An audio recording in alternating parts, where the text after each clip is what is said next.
Hey guys, welcome back to another episode of Personality Pick, where we interview your favorite UFC, MMA fighters, and MMA Twitter personalities. And this week we have Luke from Sparring with Reality Betting. Luke, how are you doing? Good, man. I'm looking forward to chopping it up with you. Fun card this week. Should be a lot of fun. We got a big Bellator card, some grappling, on flow grappling, which I'm a nerd for. So I'm looking forward to that tomorrow too. So good week in the combat sports space. How dare you forget Power Slap tonight? Oh, Shame on you. I forgot about Shame on you. that. Do you not consider that a combat sport? I don't know. I don't know. Let's dive right into it. So, Luke, what got you into MMA? Like, have you ever trained before? Were you just always a fan of the sport, or both? So like I think it was like I don't know if you remember like back in like the Spike TV days, they used to have like the shows like UFC Unleashed. It was like an hour long like compilation of just like banger fights or whatever. Mhm. So that's kind of like the first time I ever really saw it, but was never like I wasn't like watching on a week to week basis or whatever. I would just throw that on sometime. And then I played a year of junior hockey in Minnesota after high school, and I got billeted with two Russian guys. Oh, And one of the Russian dudes was a big UFC guy, and so I kind of like got away from it, from like those old Spike TV watching days, and then he would watch it pretty religiously and start talking through stuff, and then I was like, yeah, let me kind of jump right back into this or whatever, and so that was 2013, and then I've pretty much been like a hardcore ever since. But I have done jujitsu and stuff, but that's not what like got me into MMA per se. okay. So it was off of Spike TV, those reruns of like those fights. Yeah, First and foremost, shout out to Dan. Appreciate him. Friend of the show. Friend of us both. yeah, Um, but yeah, I remember watching a little bit of that Spike TV era right before I got into it myself too. So I think we stand on the same ground, and we got into the sport at a similar time zone in a sense. We talked about it in person too, like around that Conor McGregor bringing up like the title and the Jose Aldo fight. That was just a crazy time, and I think that's what sparked the fire. That's what lit the fire under the sport and what made it so mainstream. Uh, what made you want to start like a Twitter page related to MMA, or was it like a personal page at first?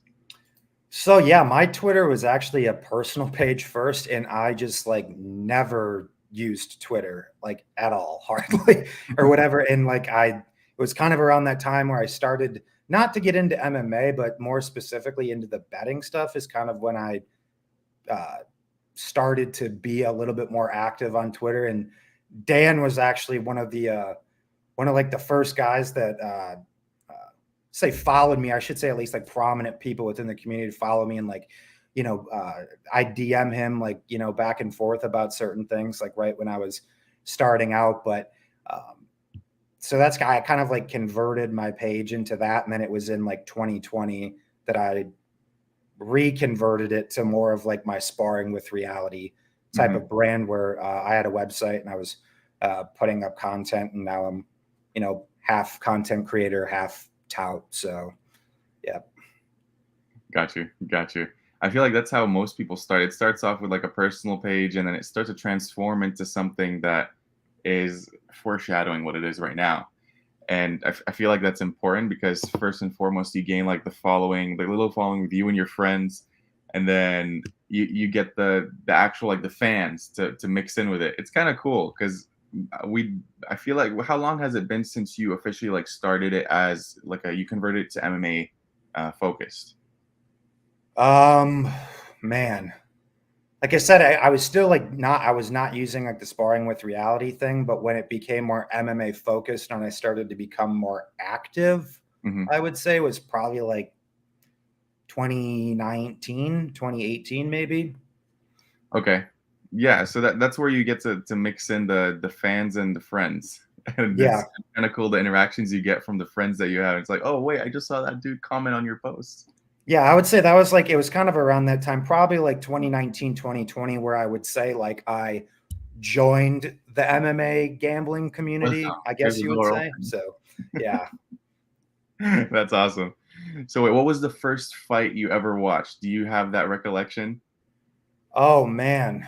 Um, I guess I'd have to go back to like my Spike TV days type of stuff because that was really the first time I saw the sport. But it was I think it was UFC 62.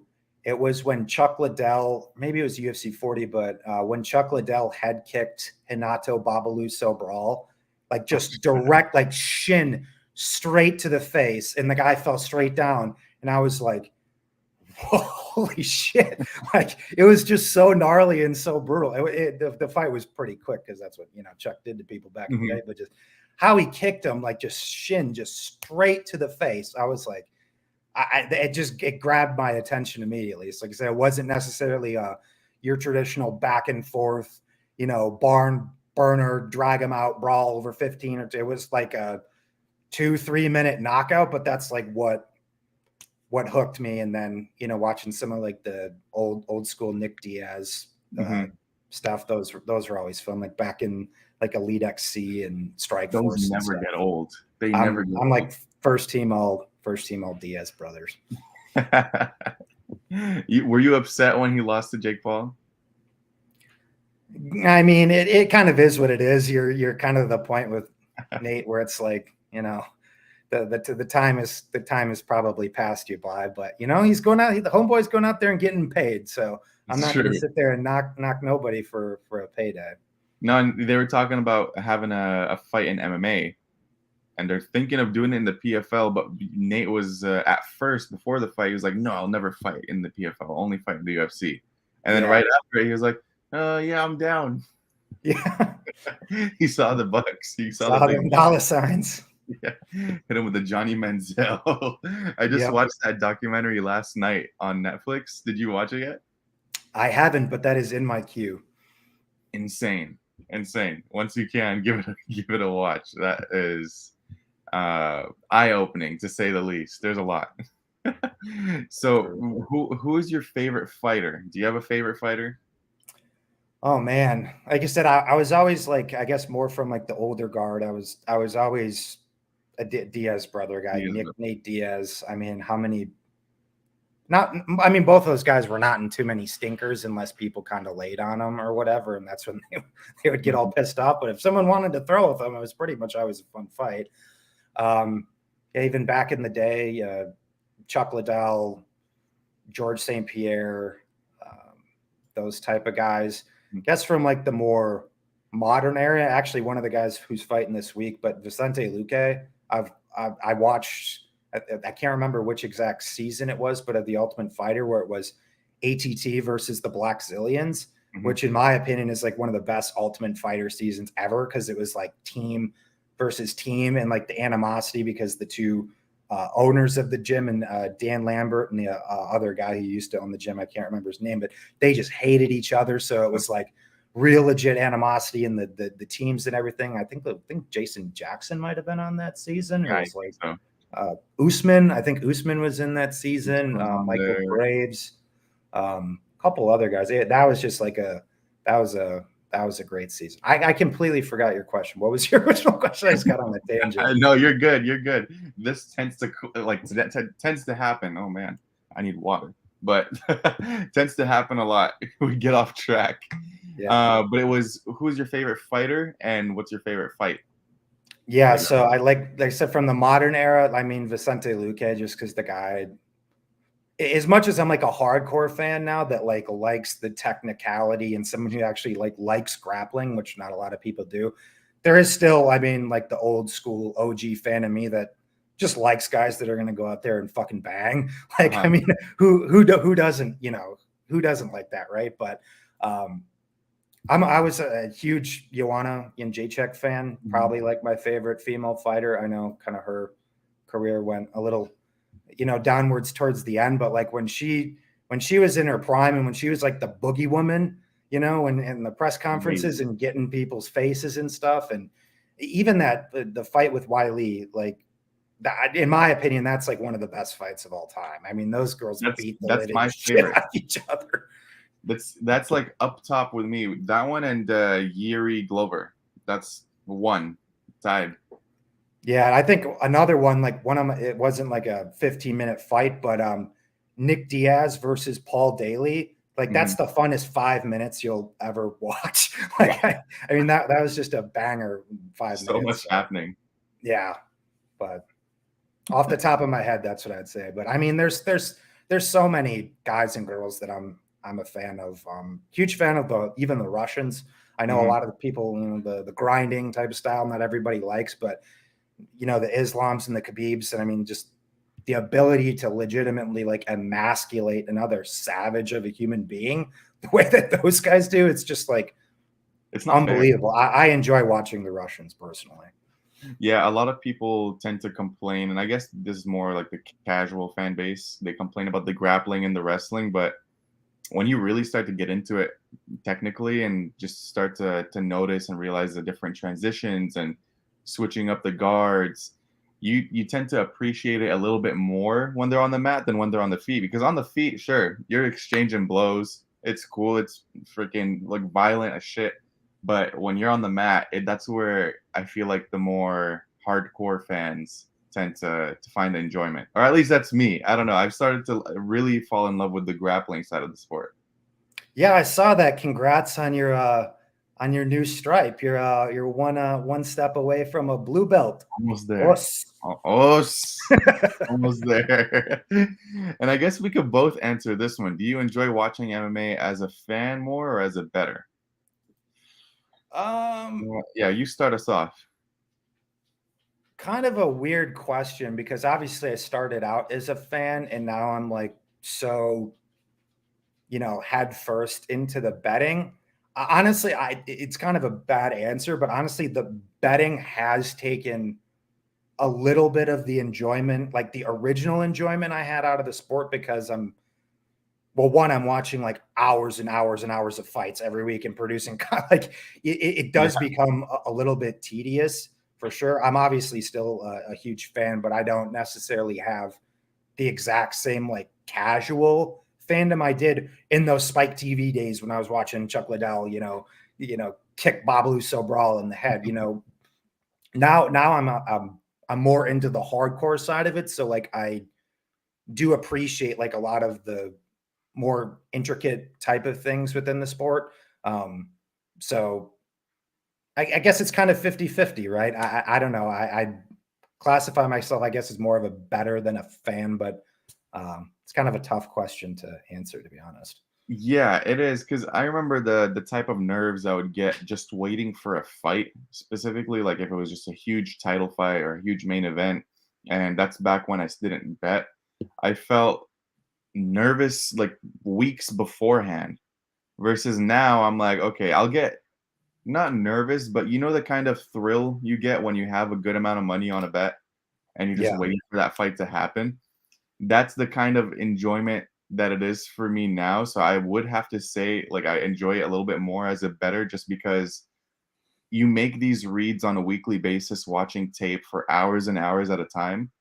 And when you put your hard earned money towards something that you predict to happen and it goes well for you, it gives you that sense of fulfillment that watching it as a fan cannot give you. Like watching it as a fan, sure, if it's a barn burner, you will have a blast watching it. At the end of the fight, cool, it's over. You're gonna be kind of sad that it's over. But as a bettor, you're only like, you can still enjoy the barn burners. But if you end up winning your bet too, that's just the added cherry on the top. So Yeah, that's how I see it. I think you kind of said it best, and I guess that's kind of what I was trying to articulate, but I probably did a horrible job of it. To your point, when you're like I got looking you. at when you're looking at the fights like analytically, like where my fandom now more so comes in saying, I think fighter A has a wrestling advantage. I think fighter B has a striking advantage. I think this person wins this way. If they lose, I think they lose this way. So like my enjoyment more comes in like how right am I or Yeah. like how good it was my assessment on this fight, whether I bet the fight or not. Like, this is what I thought about the fight pre-fight. If it went how I thought it was, great. If it didn't, why didn't it? Where was I wrong? Like that's almost like where my hardcore kind of enjoyment comes in. Mhm. I was like trying to just like assess the fight analytically. And that's kind of where I take probably the most enjoyment out now, just because I'm so deep in the rabbit hole. So No, it gives you that sense of pride. It's like, I knew that was gonna happen, and yeah. it plays out exactly how you thought it was going to, and it's like, "Okay, why didn't I have money on that?" Yeah. So, you always hit yourself with that question. There is Uh, a little ego with it too, right? I mean, there just there kind of is. is, when you're right, it feels good. It feels good to be right. I think anybody would agree Yes, with I'm that. right. So yeah. Oh, man, this question, I'm just gonna put it up here, and I'm gonna not say anything because we all know what we think about this guy. I'm sure Luke and I agree. So, Luke, what led you to quote unquote degeneracy and what made you want to start betting? Was it like because you realized you had an edge in the market, or was it having fun, or was it both? Well, I guess my like gambling journey kind of started even when I was like a kid, just through like different pockets of things. Like I remember on like college football Saturdays, my dad would take me to this local bar or whatever in Madison, Wisconsin, where I'm originally from, and they would always have those like parlay cards out or whatever, and he would let me, you know, he'd give me $20 and let me, throw a three-teamer, and we'd eat a burger and fries and watch the game. It was just kind of like one of those fun father-son bonding Yeah. things. Probably shouldn't have been introducing me to gambling at that age, but I thought it was awesome. I enjoyed the shit out of it. And then, we did like a bunch of small things as a family, like, the March Madness brackets. We would like fill one Mhm. out as a family every year. And there was like the big poker boom in like the mid 2000s, and like Chris Moneymaker won the championship. I'm not sure if you ever got really big into poker, but I was like balls deep into poker during that like big poker boom. And me and my buddies would all have these poker parties, and we go to different people's houses and we'd play for money. And I mean, Mhm. I would take that shit really seriously because when you got like $100 pot on the line when you're 10, 11 years old, that's a lot of money for a It is. 10, 11-year-old kid. So I'm like, I'm trying to take Yeah. this bitch down or whatever. So it was just kind of like little things like that over the years was kind of like my introduction to it. But like I said, I kind of got introduced into, more of the hardcore MMA type of thing from that Russian dude I was living with in like 2013. Um, and I think it was like 2015 or 2016 that I started to get into the betting more because I just like fell in love with the sport. Like Oh, did he watch the freeze? There he is, there he is. You're back, you're back. Oh, you got me? Yeah, you're good, you're good. Okay. Yeah, I was just saying that like because I got kind of into the hardcore rabbit hole where, watching these fights week after week, you start to understand the Mhm. fighters and you start to think you have a good understanding of the game, and then you're like, well, I've bet in the past before. Let me start throwing some shillings, on these fights. Um, Usually, I think that's kind of how most people usually start, unless they come Yeah. from another sport. But that's kind of how it was for me, where I thought I was smarter than I was right when I started, and my first year did not did not go particularly well. Granted, I wasn't working with a pretty large bankroll or anything like that. So I didn't exactly lose that much money Mhm. overall, but still, that was kind of the start. And I always say that very first year that I sucked ass was the best year that ever happened to me because I learned so many of the what not to do, all the little intricacies, and I just went balls deep into the gambling part of it because I thought I knew the sport, which I still think I did to a certain degree. I just didn't understand, Mhm. really the foundational points of gambling. And that's, I'd say 2016 on, and I've been into that rabbit hole then. That's what they say. I mean, they say it's the cost of tuition. That first year to 2 years, most people, I'm not gonna say everyone because, hey, there's people that do great on their first, second, third year. But most people on their first and second years, and I learned this from stock trading, it's you don't do well. You're not profitable just because you're still adjusting to the market. It's a lot more than what it seems versus like, oh, I'm analyzing these fights, I'm watching tape for hours and hours at a time. But sometimes you're just not looking for the right things. Mhm. And at a certain point, you're gonna realize you're losing, you're not gonna be motivated. It's gonna make you lose a little bit more.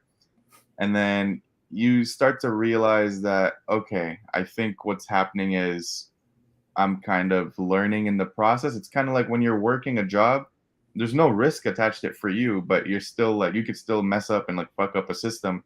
And Mhm. at the end of the day, it's part of learning. It's part of progress. So I feel like everyone starts down that route and is like very frustrated at first, like why can't I seem to win? Why can't I seem to find the right side of the market? And it just takes time. And I try to tell people that are first starting to get into this because there's people that friends and family are like, oh, how do you like bet on these fights? Like, let me bet with you. I'm like, do not. First and foremost, do not. But if you insist, I will show you the way because I found some success, very little success. But yeah, going back to it, it's just I feel like it's cost of tuition is the easiest way I could put it. Um, yeah, good times. Good times. Those were fun. The first couple of years was a roller coaster. I'm glad I didn't track my first couple of years because that would have been bad.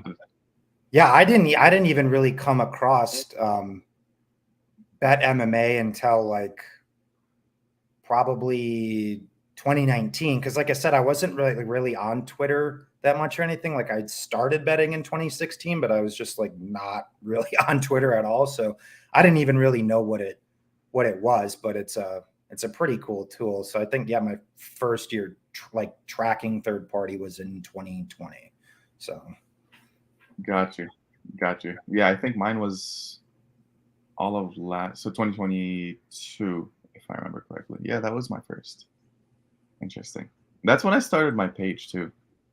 I don't know. All of this seems like it's been a long, long time, and I'm old when I'm only like 24. Fuck.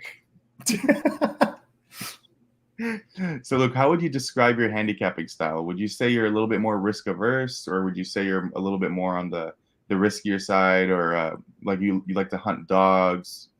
How would you describe it? I would definitely say I'm on the more risk averse side. Mm, I don't know. Maybe it's also just probably due to my personality. Like I'm not like a big risk taker, like from a personal perspective. I don't know. It's just not me. So I don't know. I guess maybe that meshes into my handicapping style. But um, part of it, I think, too, is especially like right when I started, obviously outside of the debacle that was the first year, but really just kind of learning about bankroll management and understanding like how volatile the sport is in general is like that was a big thing for me is like I don't want to go broke or whatever. And then I kind of started to obviously learn how to size better based on edge and all of those other things. But overall, I'm still someone that's not going to be the guy that you're going to see throwing 4 or 5 unit bets around on a relatively regular basis.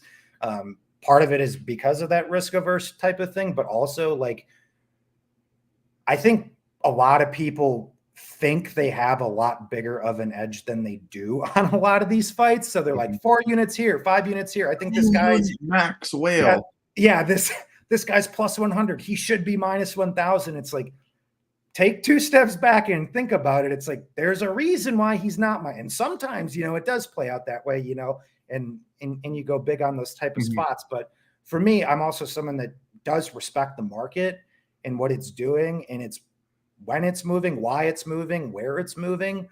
So a lot of those different like aspects I kind of take into consideration. But in terms of like my general style, I don't think I really have one. I try to be pretty agnostic in the sense like I just look at the board each week and like kind of just try to take what it gives to me. And I try to be as well rounded as possible. But I mean, there's certainly things that I lean into and do better than others. Like I would say my best attribute is within the total market. Um, my ROI is really, really good on overs and unders over the last 3.5 years. So that's probably something I identify and lean into a lot better. But I do largely pretty well with straight stuff. I'm not a big parlay guy just mhm. because I think traditionally it's negative EV, but there's a way to do it, and I will do it um, here and there.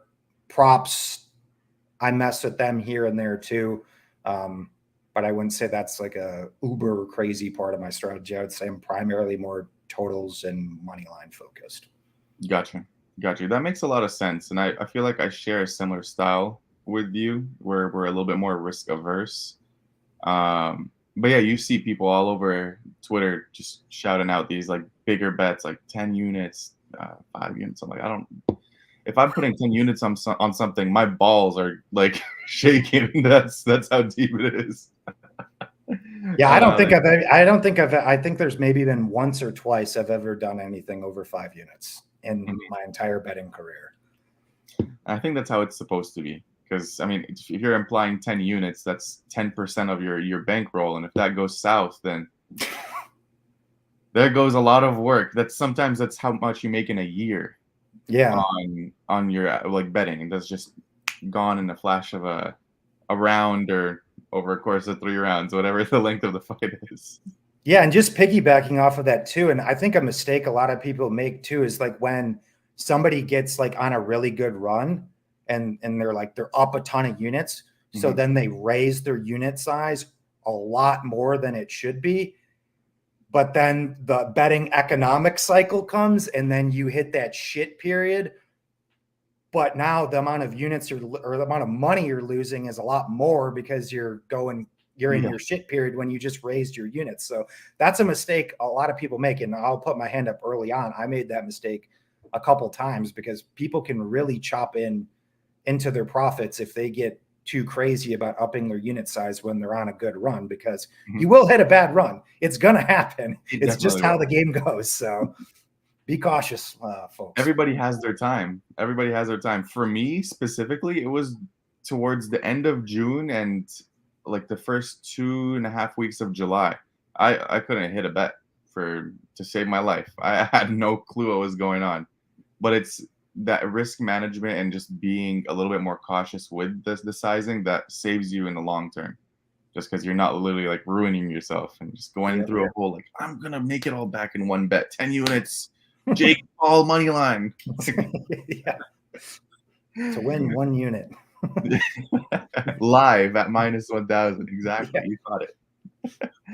Cool. So this last segment of the show, what I'm gonna do is I'm gonna pull up this weekend's card, and we're gonna do a rapid fire pick. No odds involved. Just say who you think is gonna win. We only pick winners here, right, Luke? You're goddamn right.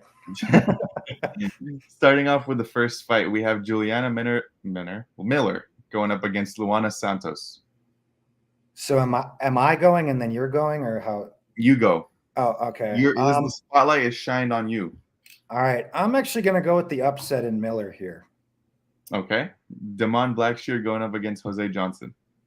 Haven't looked at this one yet, but off the top of my head, Blackshear. Montserrat Ruiz against Jacqueline Amorim. Amarim. Parisian versus Budai. Still need to do a little bit digging into the big boys here, but I'll go Boudet for now. The Twitter talk of the week, Francis Marshall going up against Isaac Dulgarian. Honestly, the way there's so much lack of information on this one, just for the sake of a fun pick, let's go with Dulgarian as the dog. Okay. Terrence McKinney against Mike Breeden. McKinney via murder. Hopefully it comes in 2 minutes. Marcus McGee against JP Buys. McGee. Damn, the heartbreak continues for JP Buys. Josh Friend against Jamie Pickett. Fremd. Nchukwi Dobson. Chukwi. Pollyanna Viana, Yasmin Lucindo. Lucindo. Khalil Roundtree, Chris Dawkins. If Khalil shows up on the wrong side of the pillow, we'll see. But I think if you get good Khalil, I think he's going to dust him, but could be interesting. Into the Shadow Realm. Cub Swanson against Hakeem Dawodu. Dawodu, but don't fully trust him. And the main event of the evening, one of your favorite fighters, Vicente Luque, going up against RDA. I'm going against my homeboy. I'm going with RDA here. Okay. That pretty much sums it up. Why would you go against Luque? Question. I think it's primarily for the wrestling consideration. RDA's never been subbed in, I think, 46 pro fights. If you look at kind of how Luque's gotten beat in a lot of ways or dropped minutes, it's been with wrestling. I think RDA is gonna push that pace towards him. He's going to stay out of any sort of front chokes. I do think Luque is more dangerous on the feet, especially at this stage in both of their careers. But I guess the way I look at it is I think the gap on the ground is probably wider than the gap is on the feet. So that's why I kind of more lean to the RDA side. But 38 years old. He is an undersized guy at welterweight. The carpet can drop, but Luque's coming off his first knockout loss in brain bleeding at 31, and he's a lot older than 31 in fight years. I'll tell you that right now. So. Yeah, my guy's in his 40s in fight years.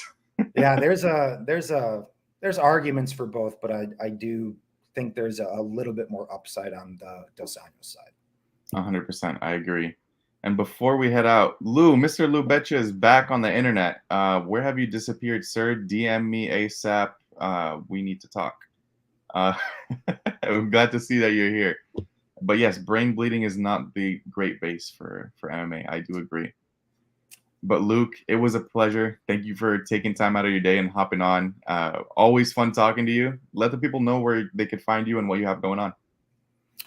Yeah, you guys can find me on Twitter, SWR_betting. Usually pretty active on there. Kind of depends on how busy I am in the week, but I like to have some fun on there. Obviously, I take the betting stuff very, very seriously, but I try to be pretty lighthearted and hopefully a positive, at least, member of the community for the most part.